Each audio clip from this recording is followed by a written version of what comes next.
How to clear off Facebook activity on Facebook mobile. Hello guys, in today's video I'm gonna show you how to clear off Facebook activity on Facebook mobile. First thing we're gonna do is go to Facebook and then click these three lines here on the top corner, and now go down, click settings and privacy, and then click settings,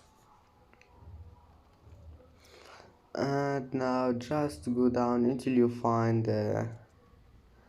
this one of Facebook activity, and then go down and you will find this one, the clear history, and then all you need to do is just one click here, clear history.